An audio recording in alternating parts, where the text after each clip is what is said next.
Hey everyone, welcome back to Knowledge Flow. Today, we're diving into a hot topic in the gaming world. What's the real difference between the PS5 Digital Edition and the PS5 Disc Edition? Whether you're a seasoned gamer looking to upgrade or someone making your very first PlayStation purchase, this comparison is designed to help you make the most informed choice possible. From price and performance to convenience and future-proofing, we'll cover it all. So, sit back, relax, and let's break it down. Let's kick things off by discussing the design and physical differences between the two models.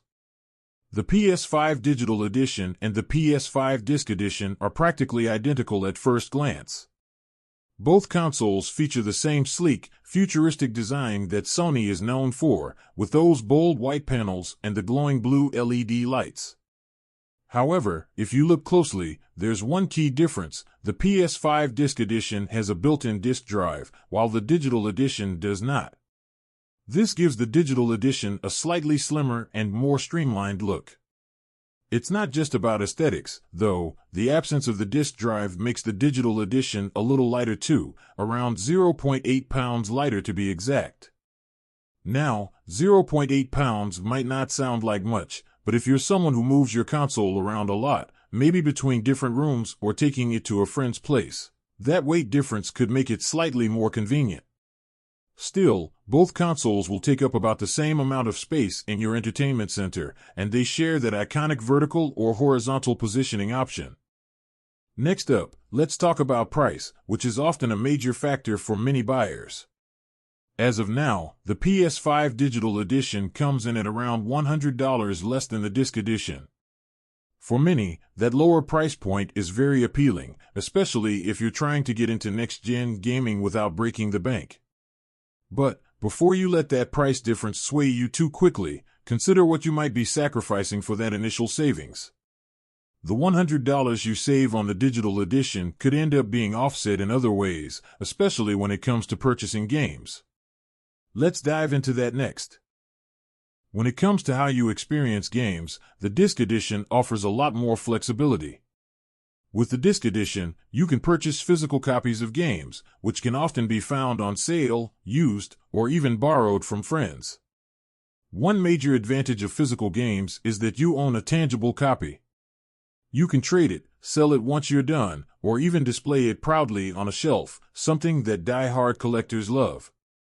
Physical media also doesn't take up precious storage space on your console, at least until you install the game.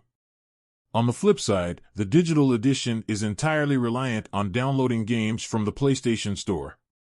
This can be convenient. You don't have to worry about scratched discs, and you can access your entire library with just a few clicks. Plus, digital games often go on sale, and PlayStation offers some fantastic deals throughout the year. However, downloading games comes with a few drawbacks. For one, you'll need a stable and fast internet connection, especially with how large modern game files can be. Games like Call of Duty, Modern Warfare can be over 100 gigabytes, and that can eat into your storage space fast. Also, once you buy a digital game, it's yours. Unlike physical copies, you can't sell it or lend it to a friend. And while your entire library is digital, losing access to your PlayStation account or PlayStation Network going down could temporarily lock you out of your games. Speaking of storage, both PS5 models come with an 825 GB SSD, but after system files and pre-installed applications, you're left with around 667 GB of usable space. Now, for the Disc Edition, this might not be a huge problem if you're buying physical games, as the discs take up less storage space. But for the Digital Edition, this becomes a much bigger consideration. Since all your games will be downloaded, you could run out of space quickly, especially with those large AAA titles. But don't worry, both consoles allow for internal storage upgrades. Sony has made it relatively easy to install an M.2 SSD, allowing you to expand your storage by up to several terabytes. Keep in mind, though, these high-performance SSDs don't come cheap, so factor that into your decision if you plan on downloading tons of games. Now, let's think long-term. One of the biggest advantages of the Disc Edition is future-proofing. It doubles as a 4K Blu-ray player, which is a big deal if you're into watching physical media or if you have a large collection of Blu-rays. So, not only does it serve as a gaming console, but also as an entertainment hub for movies. This could add long-term value, especially if you plan on holding onto your console for years. On the other hand, if you've already moved entirely to streaming services like Netflix or Disney+, the lack of a disc drive on the digital edition won't matter as much.